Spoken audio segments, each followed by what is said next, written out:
नमस्कार. आपणा सर्वांनाच माहिती आहे की प्रश्नपत्रिका निर्मितीचे कामकाज शिक्षकांचे सुरू आहे आणि त्यामध्येच आपण एक प्रश्नपत्रिका निर्मितीबरोबरच घटक म्हणजे आपल्या घटकावर आधारित पाठटाचण जे आहे ते सुद्धा आपल्या शिक्षकांना करायचं आहे.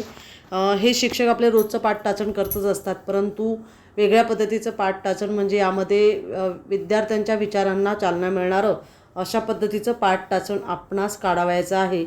आणि तुम्ही ते काढतच असतात, परंतु त्यातलाच एक उदाहरण दाखल स्मरणशक्ती असेल किंवा विद्यार्थ्यांना क्रियाशील ठेवण्यासंदर्भामध्ये इयत्ता 9वीचं विज्ञान विषयाचं कार्य आणि ऊर्जा यावर आधारित आपली उद्दिष्ट आपण प्रथमतः उद्दिष्ट जी आहेत ती ठरवायची आहेत की कार्याची उद्दिष्ट सांगू शकतील, कार्य, ऊर्जा व शक्ती यांच्यातला संबंध स्पष्ट करू शकतील, स्थितीज ऊर्जा, गतीज ऊर्जा समजून घेतील, सोप्या उदाहरणावर आधारित प्रश्न जे आहेत ते सोडवू शकतील. शैक्षणिक साहित्य त्यासाठी काय वापरलं आहे, तर जे शिक्षकांनी शैक्षणिक साहित्य वापरायचं आहे ते त्यामध्ये दाखवणं अपेक्षित आहे.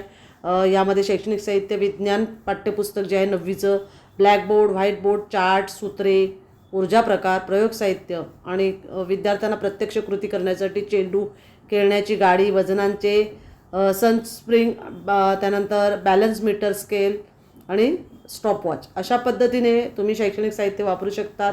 मग शिक्षक कृती आणि विद्यार्थी कृती यामध्ये विद्यार्थ्यांचं पूर्वज्ञान पहिले चाचणी करणं अपेक्षित आहे आणि त्यासाठीच तुम्ही जड वस्तू उचलली तर थकवा जाणवतो का असे शिक्षक प्रश्न विचारतील. त्यावर विद्यार्थी उत्तर देतील. वस्तू ढकलल्यावरती हल्ली तर काय होते, विद्यार्थी सहजतेने उत्तर देतील. यावरून कार्य ही संकल्पना ओळख शिक्षक करून देतील आणि विद्यार्थी समजून घेतील.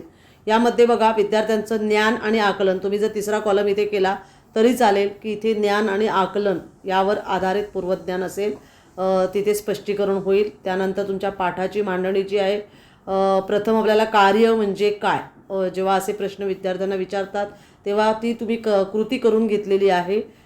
त्याच आधारावरती कार्य म्हणजे काय हे शिक्षक स्पष्टीकरण करतील आणि विद्यार्थ्यांच्याच मदतीने इथे व्याख्या, जेव्हा एखादी वस्तूवर बल लावले जाते आणि त्या बलामुळे वस्तूचं विस्थापन होते, इथे विस्थापन म्हणजे त्यांना स्पष्टीकरण द्यायचे की वस्तू हलली जाते, तेव्हा ते कार्य झाले असे म्हणतात. विद्यार्थ्यांना कार्य झाल्याचे यावरून समजते. मग त्या कार्याचं सूत्र, कार्य बरोबर बल इंटू विस्थापन, अशा पद्धतीचे उदाहरण पण द्यायचे त्यासोबत की विद्यार्थ्यांना दप्तर उचलायला लावायचे, सायकल ढकलले, अशा प्रकारची उदाहरणं जेव्हा देत आहेत त्यावेळेला त्यांना लक्षात येईल की हे कार्य झालं, बल कोणतं आहे आणि विस्थापन वस्तू उचलून तिकडे जाणं. विद्यार्थी जे आहेत सूत्र समजून घेतात. त्यानंतर ऊर्जा आपण पाहतो की ऊर्जा जी आहे ऊर्जेवर आधारित आपण स्पष्टीकरण करायचे. व्याख्या, कार्य करण्याची क्षमता म्हणजे ऊर्जा. विद्यार्थ्यांना ही व्याख्या समजते. मग ऊर्जेचे प्रकार, ऊर्जेची गरज कोठे असते, त्यावेळेला विद्यार्थी उत्तरं देतील, कारण तुम्ही ऊर्जा म्हणजे काय हे विद्यार्थ्यांकडून समजून घेतलेले आहे. ऊर्जेचे प्रकार किती आणि कोणते, विद्यार्थी शिक्षकांच्या मदतीने उत्तरं देतील. इथे त्यांची ऊर्जा म्हणजे तुम्ही त्याप्रमाणे विद्यार्थ्यांच्या क्रियाशीलतेला वाव देत आहेत. गतिज ऊर्जा, हालचालींमुळे मिळणारी ऊर्जा म्हणजेच गतिज ऊर्जा आणि त्याचं सूत्र जे आहे ते तुम्ही तिथे लिहिणार आहात. स्थितीज ऊर्जा, यामुळे स्थितीमुळे मिळणारी ऊर्जा ह्याबाबत सुद्धा सूत्र विद्यार्थ्यांना द्यायचं आहे. शिक्षक कृती असेल ही, आणि मग विद्यार्थी कृती म्हणजे विद्यार्थी सूत्र समजून घेतात. शक्तीबाबत व्याख्या, सूत्र आणि उदाहरण हे सुद्धा विद्यार्थी प्रत्यक्ष कृती करतील आणि अनुभव घेतात. म्हणजे उदाहरण जे दिलेलं आहे, चेंडू फेकणे गतिज ऊर्जा आहे, उंचावर ठेवलेला दगड ही स्थितीज ऊर्जा आहे. फळ्यावर या पद्धतीचं क्रिया विद्यार्थ्यांना करायला लावून विद्यार्थी प्रत्यक्ष कृती करतात. म्हणजे शिक्षक जी प्रत्यक्ष कृती करायला लावणार आहात त्याचं उदाहरण देणार आहे, त्यावर आधारित ही कृती असेल. आणि त्यानंतर फळ्यावर एक संख्यात्मक उदाहरण सोडवायला द्यायचं. ह्या संबंधित एक पुनरावृत्ती करायची पुन्हा की आपण काय काय शिकलो आणि त्याबाबतमध्ये त्यानंतर त्यांचं मूल्यमापन आणि निरीक्षण नोंदी. विद्यार्थ्यांचा सहभाग त्यामध्ये उत्तम प्रश्नाची उत्तरे देतात. म्हणजेच विद्यार्थी सहभाग उत्तम आहे आणि प्रश्नांची उत्तरं देतात. प्रश्न कोणते विचारणार आहात, तुम्ही जे त्यांच्या नोंदी करणार आहात त्याच्यासाठी शिकवलेल्याच भागावरती त्यांचं मूल्यमापन करणार आहात. प्रश्न तोंडी प्रश्न, कार्य म्हणजे काय, ऊर्जेचे 2 प्रकार कोणते, शक्तीचं सूत्र सांगा, कार्य आणि ऊर्जा याच्यातला फरक काय, हे जेव्हा प्रश्न विचारतात तेव्हा विद्यार्थ्यांचा इथे सहभाग, उत्तम प्रश्नांची उत्तरं देतात. तुम्ही इथे 75% विद्यार्थ्यांचा सहभाग किंवा तुम्ही विद्यार्थी उत्तरं देताना तुम्हाला जो आढळणारा त्यांच्या ज्या आढळणाऱ्या नोंदी आहेत त्या तुम्ही लिहू शकतात. इथे तुम्ही विद्यार्थी क्रियाशील आहेत वगैरे अशा पद्धतीने सुद्धा पर्याय लिहू शकतात.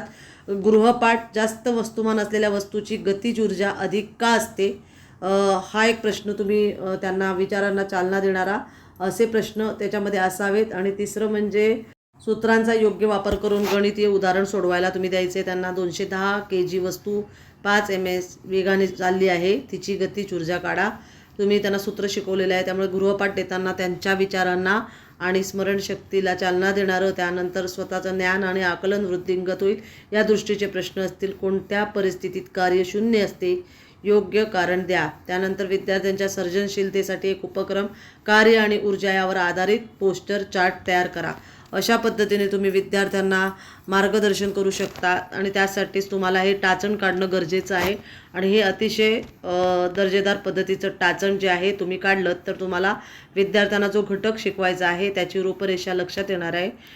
तुम्ही टाचण काढतच असतात, परंतु या टाचणामध्ये अपेक्षित बदल जो आहे की आपल्या विद्यार्थ्यांची स्मरणशक्ती, विद्यार्थ्यांची सर्जनशीलता, त्यानंतर त्यांच्यामध्ये बुद्धीला चालना देणारं आणि विविध पद्धतीने विद्यार्थी आपल्या ज्ञानाचं, त्यांच्या ज्ञानाचं वृद्धिंगत कसं होईल यासाठी प्रश्नांची रचना असणं गरजेचं आहे. आणि म्हणूनच आपल्याला आपल्यासमोर हे एक टाचण आपल्यापुढे इयत्ता 9वीचं विज्ञानाचं दिलेलं आहे. तर तुम्ही याच्यामध्ये तुम्हाला जर तुमच्या पद्धतीने काही बदल करायचे असतील तर नक्कीच करू शकतात, परंतु एक उदाहरण दाखल मी हे टाचण आपल्यापुढे सादर केलेलं आहे.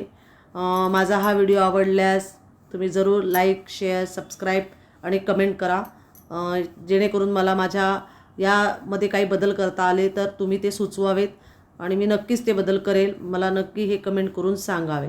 धन्यवाद.